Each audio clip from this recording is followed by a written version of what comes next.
In a world where power is inherited and palaces touch the clouds, you'd think Gulf royalty would sit still, cloaked in marble and gold, but you'd be wrong. Deep in the dunes of Arabia and across the waves of the Persian Gulf, a new breed of prince is rising, one who trades tradition for turbulence, protocol for pursuit.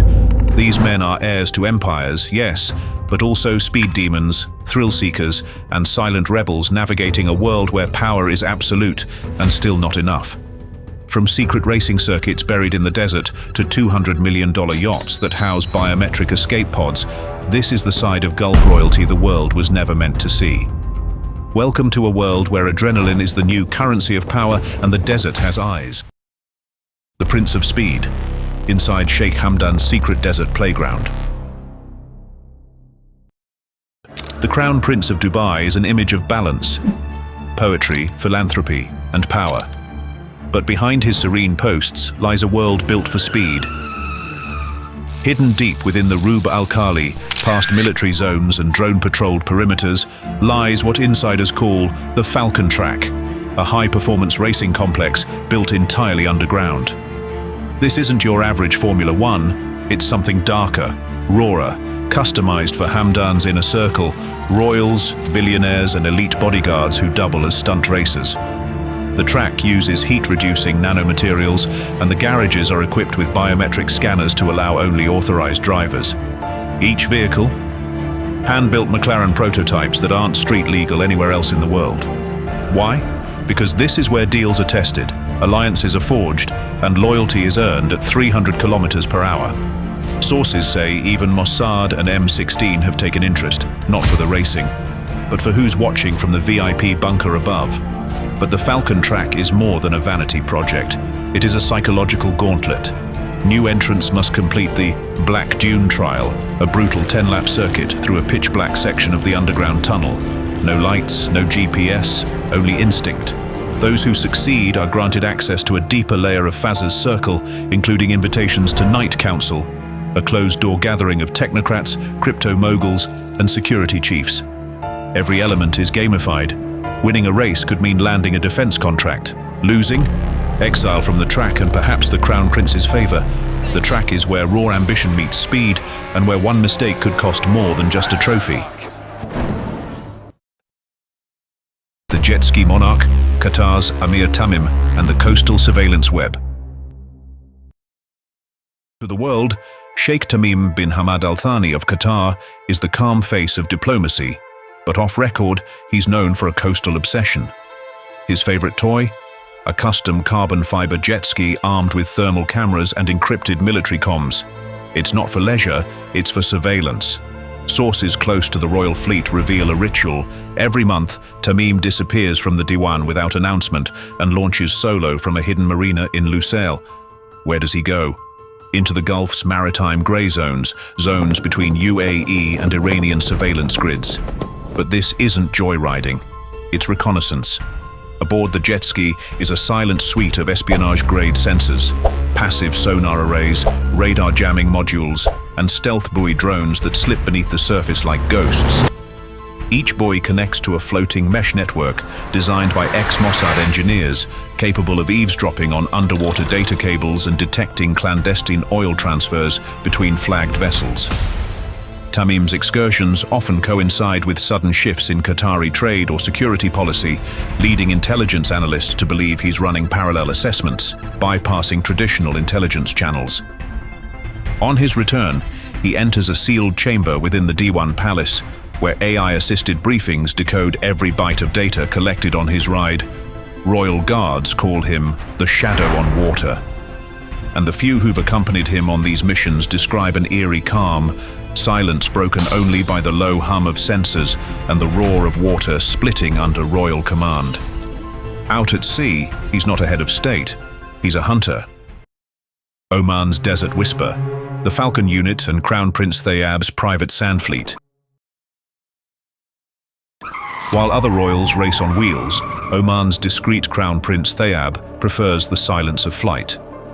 In the southern fringes of Dhofar, he operates what insiders refer to as the Falcon Unit, a classified aerial command formed entirely from paraglider and ultralight pilots. They train without insignias, and all wear digital cloaks, camouflage systems that reflect desert heat and make them invisible to satellite thermal scans. Their mission? Sand reconnaissance, but not for war, for wealth. Unlike military drones, these gliders fly low, hugging the topography of ancient wadis and ghost dunes. Thayab's unit is said to have mapped out over 300 hidden mineral zones, many of which don't appear on any national cartographic database. His aircraft are equipped with LiDAR scanners, infrared terrain sensors, and a new system codenamed Oracle Dune, rumored to detect seismic shifts caused by illicit drilling. Former operatives described the Falcon unit's operation bases as mirage-like structures, disguised as abandoned Bedouin encampments, only accessible by encrypted biometrics or by flying in through a specific desert corridor marked by thermal pillars. One defector claims they intercepted a Chinese excavation team in 2023, using soundless air-to-ground drop pods and non-lethal tech to disable equipment and seize maps.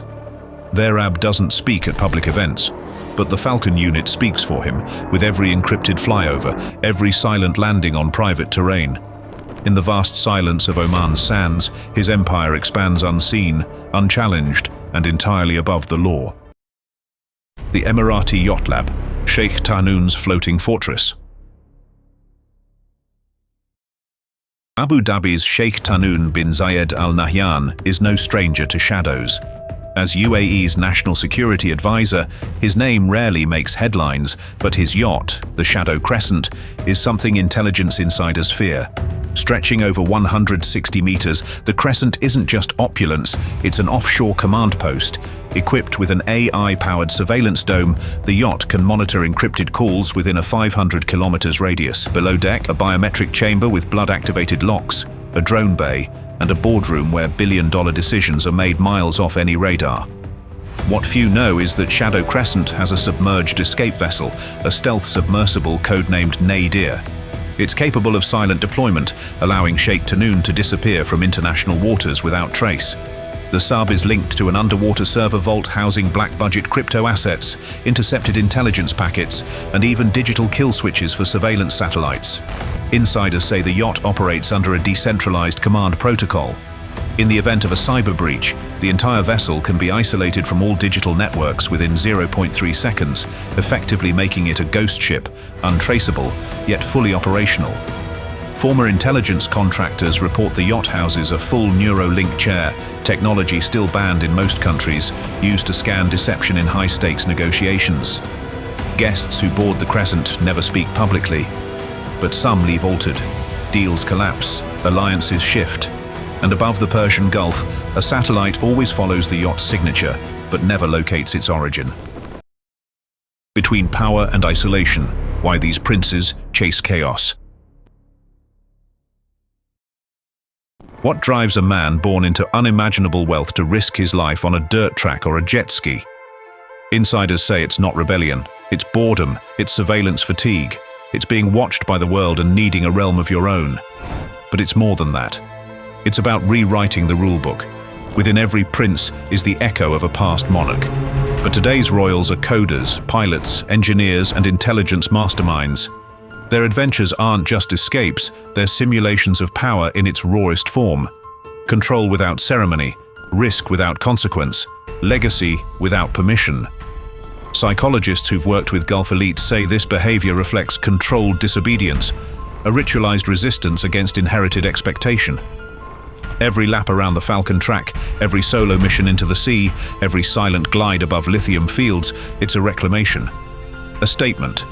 I was born into power, but I earned this thrill. Yet, in this pursuit lies isolation.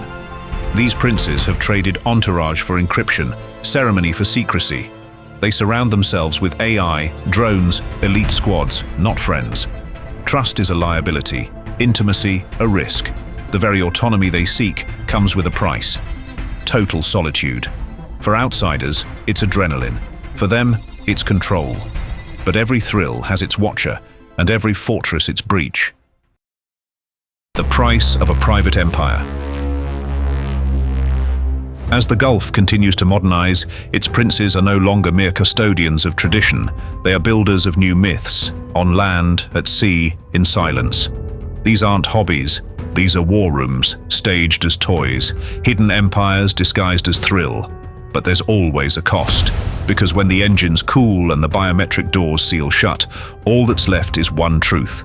Power can buy you the world, but it can't protect you from your own hunger for more. Would you choose this kind of power if it meant total isolation? Drop your thoughts in the comments. One reply will win a mystery luxury gift.